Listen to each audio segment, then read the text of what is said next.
Hallelujah. सभी को जय मसीह की। मैं अमरीक जॉय आज एक बार फिर प्रभु पिता का धन्यवाद करता हूं कि प्रभु पिता ने समय दिया कि आपके साथ परमेश्वर के वचन को बांट सकूं। आपने अगर मेरे चैनल को अभी तक सब्सक्राइब नहीं किया तो आप इस चैनल को सब्सक्राइब कर लें। साथ में जो बेल आइकॉन है उसको टच कर लेना ताकि आने वाले वीडियो का नोटिफिकेशन, उसकी जानकारी आपको तुरंत मिलने पाए और आप मेरे साथ इस वीडियो के अंत तक बने रहें। तो मैं आज प्रभु का धन्यवाद करता हूँ कि एक बार फिर परमेश्वर ने समय दिया कि हम परमेश्वर के वचन से कुछ सीखें ताकि हम उस वचन को मान सकें और परमेश्वर के राज्य के वारिस हो सकें। तो जैसे कि आप सभी लोग जानते हो कि आज से बरसों पहले प्रभु यीशु मसीह इस पृथ्वी के ऊपर आए थे। तो प्रभु यीशु मसीह आए थे तो उनके आने का एक कारण था कि जितने भी लोग शैतान के बंधन में हैं, जितने शैतान की गुलामी में हैं, सभी को प्रभु यीशु मसीह शैतान की गुलामी से छुटकारा दें, सभी को शैतान के बंधन से प्रभु यीशु मसीह आज़ाद करें। तो इसीलिए प्रभु यीशु मसीह इस पृथ्वी के ऊपर एक मनुष्य बनकर, इंसान बनकर, जैसे आप, मैं और हम सभी लोग हैं, वैसे ही वो इस पृथ्वी के ऊपर आए थे। तो प्रभु यीशु मसीह आए और उन्होंने शत्रु शैतान के बंधन को तोड़ा, लोगों को शैतान की बीमारी से, गुलामी से, पाप से आज़ाद किया। और प्रभु यीशु मसीह ने अपना प्राण दिया, मतलब अपनी जान दी, क्योंकि बाइबल में लिखा है प्रभु यीशु मसीह इसीलिए आए थे कि प्रभु यीशु मसीह अपनी जान दें। तो देखो, प्रभु यीशु मसीह ने अपनी जान दे दी, प्रभु यीशु मसीह ने अपना लहू बहा दिया और प्रभु यीशु मसीह ने इंसान की चंगाई के लिए, इंसान की शांति के लिए प्रभु यीशु मसीह ने कोड़े खाए। ये सारी बातें बाइबल में लिखी हैं, आपने सुना भी है, आपने पढ़ा भी है।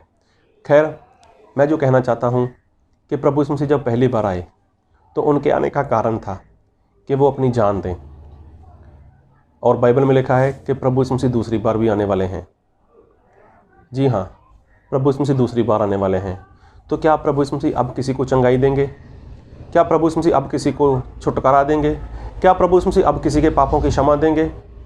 तो ऐसा बाइबल में कहीं पर भी नहीं लिखा कि प्रभु यीशु मसीह अब किसी को चंगाई देंगे या कोई प्रभु यीशु मसीह से छुटकारा पाएगा या किसी को प्रभु यीशु मसीह पापों की क्षमा देंगे। तो नहीं, अभी ऐसा नहीं होने वाला। और ना ही कोई इंसान प्रभु यीशु मसीह को अभी किसी गलत रीति से छू सकता है। पहले प्रभु यीशु मसीह को मार दिया गया, प्रभु यीशु मसीह को कोड़े मारे गए, प्रभु यीशु मसीह के सर के ऊपर कांटों का ताज रख दिया गया, हाथ पाँव के अंदर कीलें ठोक दी गई, लेकिन अभी प्रभु यीशु मसीह को कोई छू भी नहीं सकता। क्यों? क्योंकि प्रभु यीशु मसीह अपनी महिमा में आने वाले हैं। और बाइबल से एक वचन पढ़ूंगा आपके लिए। मैं पढ़ूंगा, जब मनुष्य का पुत्र अपनी महिमा में आएगा और सब स्वर्गदूत। मैं पढ़ूंगा मत्ती 25 अध्याय उसका 31 वचन। मत्ती 25 उसका 31। जब मनुष्य का पुत्र अपनी महिमा में आएगा और सब स्वर्गदूत उसके साथ आएंगे तो वह अपनी महिमा के सिंहासन पर विराजमान होगा। देखो, मनुष्य का पुत्र मतलब प्रभु यीशु मसीह, तो वो आएंगे। अभी कैसे आएंगे? वो अपनी महिमा में आएंगे, क्योंकि वो खुद परमेश्वर हैं और इंसान की खातिर, इंसान से प्रेम है, इंसान को बचाना चाहते थे, इसलिए वो इंसान बनकर ही पृथ्वी के ऊपर आए थे। लेकिन प्रभु यीशु मसीह अब की बार जब आएंगे तो वो महिमा में आने वाले हैं और साथ में स्वर्गदूत प्रभु यीशु मसीह के साथ आने वाले हैं और प्रभु यीशु मसीह अपने महिमा के सिंहासन के ऊपर विराजमान होने वाले हैं।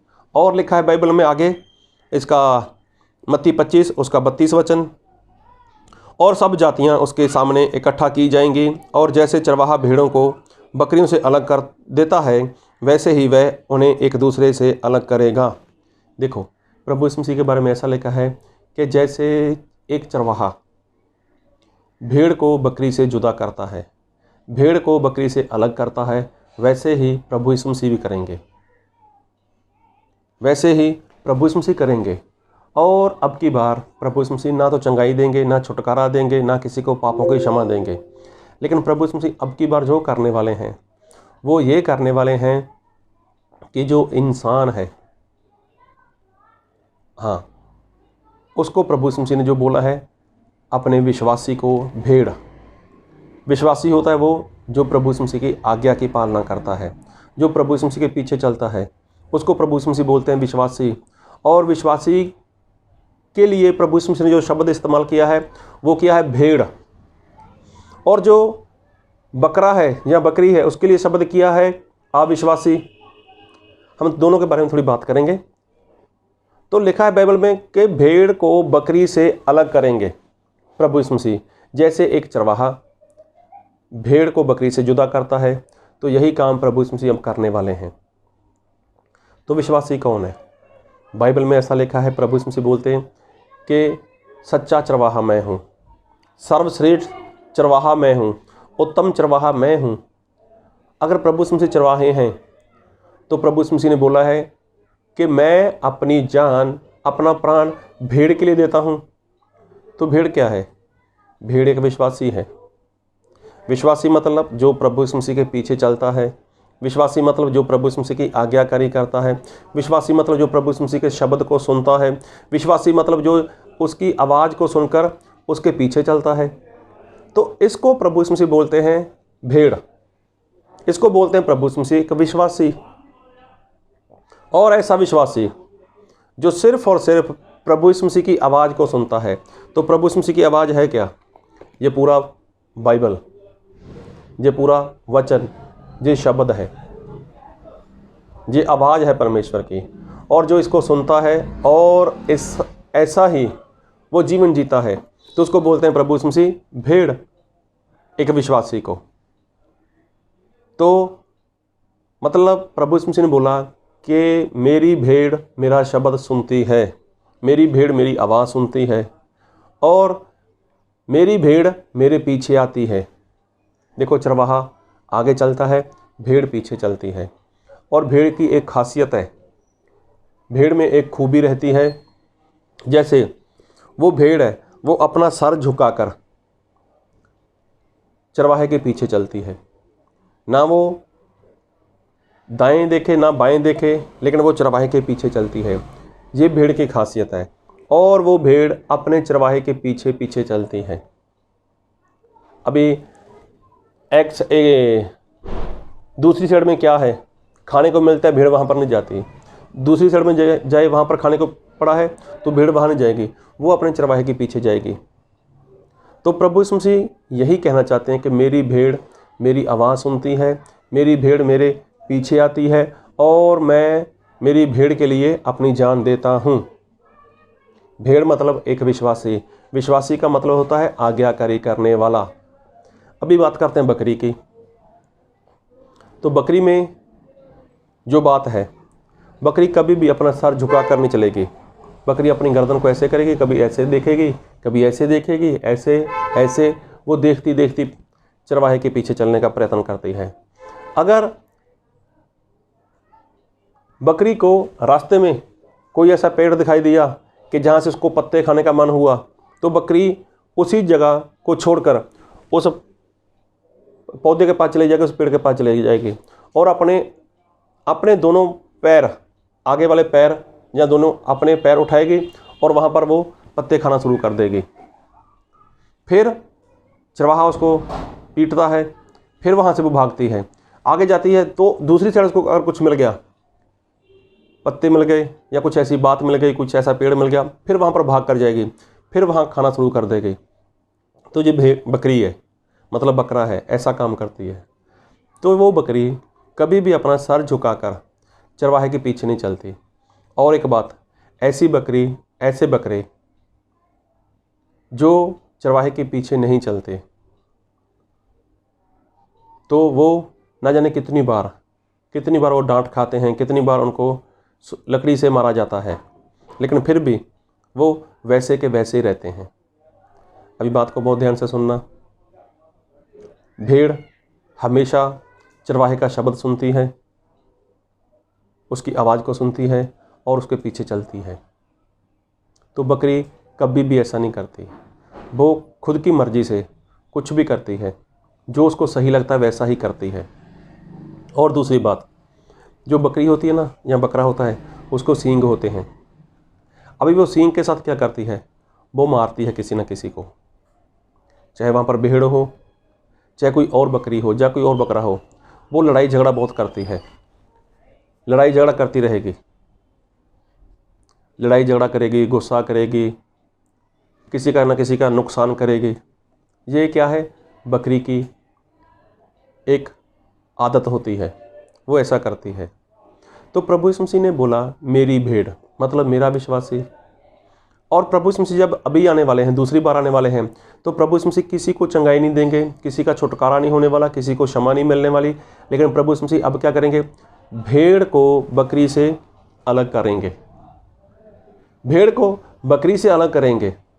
अब इसका मतलब भेड़ और बकरी दोनों साथ में ही हैं, भेड़ और बकरी दोनों साथ में रहती हैं, एक ही झुंड में हैं। तो इसका मतलब एक कलीसिया, एक मंडली। तो कलीसिया के अंदर, मंडली के अंदर भेड़ भी है और बकरी मतलब बकरा भी है, दोनों साथ में हैं। और उनका चरवाहा वो एक सेवक हो सकता है, अभी दोनों को लेकर जाता है वो कहीं बाहर उनको खाना खिलाने के लिए। तो ये ऐसी हरकतें वो बकरा और बकरी करेंगे। अगर उस झुंड में कोई और नया पशु आ जाता है तो बकरी या बकरा क्या करेगा? उसके पीछे पड़ जाएगा उसको मारने के लिए। ये कहाँ से आ गया, ये कहाँ से आ गया, ऐसे कैसे, वैसे कैसे, जे वो फलाना ढिमका वगैरह वगैरह बहुत कुछ करते हैं। मैं ये बातें क्यों बता रहा हूँ? क्योंकि मेरे घर में, हमारे घर में, मेरे परिवार के लोग भेड़ और बकरी का काम करते हैं, भेड़ और बकरी का काम करते हैं। वो हैं हमारे घर में, भेड़ और बकरी हैं। लेकिन बकरी या बकरा किसी नए पशु को, वो उसके साथ झगड़ा करते हैं, उसको मारते हैं। ये बकरी की आदत है, बकरे की आदत होती है। लेकिन भेड़ वो चुपचाप से एक जगह पर बैठी रहेगी, वो किसी के साथ लड़ाई झगड़ा नहीं करेगी। तो जो कलीसिया की बात करता हूँ, कलीसिया क्या है? एक झुंड है, एक मंडली है। तो कलीसिया में भी ऐसा ही होता है। और एक वचन पढ़ूंगा आपके लिए, मैं पढ़ूंगा पहला कुरिन्थियों उसका 3 अध्याय, और मैं पढ़ूंगा उसका 1 वचन। हे भाइयों, मैं तुमसे इस रीति से बातें ना कर सका जैसे आत्मिक लोगों से, परंतु जैसे शारीरिक लोगों से, और उनसे जो मसीह में बालक हैं। मैंने तुम्हें दूध पिलाया, अन्न ना खिलाया, क्योंकि तुम उसको नहीं खा सकते थे, वरन अब तक भी नहीं खा सकते हो, क्योंकि अब तक शारीरिक हो। इसलिए कि जब तुम में ढा और झगड़ा है तो क्या तुम शारीरिक नहीं, और क्या मनुष्य की रीति पर नहीं चलते? देखो, प्रभु का दास संत पौलुस कुरिन्थिया की कलीसिया को बोल रहा है कि तुम्हारे अंदर क्या है? ढा है, झगड़े हैं, बैर है, भेदभाव है, लड़ाई है, निंदा है, बहुत कुछ है। और किसको बोल रहा है? कुरिन्थिया की कलीसिया के लोगों को, कुरिन्थिया की कलीसिया के लोगों को बोल रहा है। और मैं पढ़ूंगा ये कैसे लोग हैं, कुरिन्थिया की कलीसिया के लोग कैसे थे। और मैं पढ़ूंगा पहला कुरिन्थियों उसका 1 अध्याय, उसका 1 और 2 वचन। पौलुस की ओर से, जो परमेश्वर की इच्छा से यीशु मसीह का प्रेरित होने के लिए बुलाया गया, और भाई सोस्थिनेस की ओर से, परमेश्वर की उस कलीसिया के नाम जो कुरिन्थुस में है, अर्थात उनके नाम जो मसीह यीशु में पवित्र किए गए और पवित्र होने के लिए बुलाए गए हैं, और उन सब के नाम भी जो हर जगह हमारे और अपने प्रभु यीशु मसीह के नाम से प्रार्थना करते हैं। तो ये कौन लोग हैं? ये हैं पवित्र किए गए लोग, और जो पवित्र होने के लिए बुलाए गए लोग। देखो कितनी बड़ी बात, पवित्र किए गए लोग। पवित्र कब होता है इंसान? जब इंसान विश्वास करता है, जब पश्चाताप करता है, जब वो बहते हुए पानी में बपतिस्मा लेता है, उसको पापों की क्षमा मिल जाती है, मतलब वो शुद्ध हो जाता है। तो ये ऐसे लोग हैं, ऐसे लोग मंडली में आ चुके, ऐसे लोग कलीसिया में आ चुके, जो शुद्ध हो चुके लोग हैं, जिन लोगों को पापों की क्षमा मिल चुकी, जिन लोगों ने पवित्र आत्मा पा लिया। उन लोगों के बारे में संत पौलुस बोलता है कि तुम्हारे अंदर ढा है, तुम्हारे अंदर झगड़े हैं, तुम्हारे अंदर बैर है, तुम्हारे अंदर निंदा है, तुम्हारे अंदर पक्षपात आ चुका है। तो ऐसे लोगों के लिए संत पौलुस बोलता है। तो ऐसे लोग क्या हो गए? कभी था समय उनका, कभी जमाना था उनका कि वो पवित्र थे, आज्ञाकारी करने वाले थे, लेकिन अभी उनके अंदर क्या आ गया? मारपीट आ गई, उनके अंदर झगड़े आ गए। और झगड़ा करना किसका काम है? बकरी का। झगड़ा करना किसका काम है? बकरे का। वो मारता है किसी न किसी को। आप देखना, कलीसिया में, मंडली में कोई नया परिवार आए ना, नया विश्वासी आए, तो जो पुराने वाले होते हैं वो उसके बारे में कैसी कैसी बातें करते हैं, या क्या क्या उसके बारे में सोचते हैं, कैसे सोचते हैं उसके बारे में। अरे जो ऐसे काम करते हैं ना, वो क्या है? वो बकरी के समान है, बकरे के समान है। और कुछ भेड़ के समान ऐसे हैं, बहुत शांत स्वभाव के, परमेश्वर के वचन को मानने वाले, परमेश्वर के वचन की आज्ञाकारी करने वाले, जैसा परमेश्वर ने कहा है वैसा वो जीवन जीते हैं। वो किसी के साथ लड़ाई झगड़ा नहीं करते, किसी की निंदा नहीं करते, किसी की चुगली नहीं करते। ऐसे लोग भी होते हैं वहाँ पर। तो जब प्रभु यीशु मसीह आएंगे तो प्रभु यीशु मसीह यही काम करने वाले हैं कि भेड़ को उस बकरी से अलग कर देंगे। अभी एक वचन फिर पढ़ूंगा एक बार, और पढ़ूंगा मैं मत्ती 25 अध्याय उसका 32 वचन। और सब जातियां उसके सामने इकट्ठा की जाएंगी, और जैसे चरवाहा भेड़ों को बकरियों से अलग कर देता है वैसे ही वह उन्हें एक दूसरे से अलग करेगा। तो देखो, यहाँ पर कोई भेड़ नहीं है, यहाँ पर कोई बकरी नहीं है। यहाँ पर है विश्वासी मतलब आज्ञाकारी करने वाला, और एक अविश्वासी जो आज्ञाकारी नहीं करता। चाहे वो दोनों एक ही झुंड में हैं, चाहे एक ही मंडली में हैं, लेकिन जो विश्वासी है, जो प्रभु यीशु मसीह के शब्द को सुनता है, उसकी आज्ञाकारी करता है, उसको प्रभु यीशु मसीह भेड़ के समान बोलते हैं।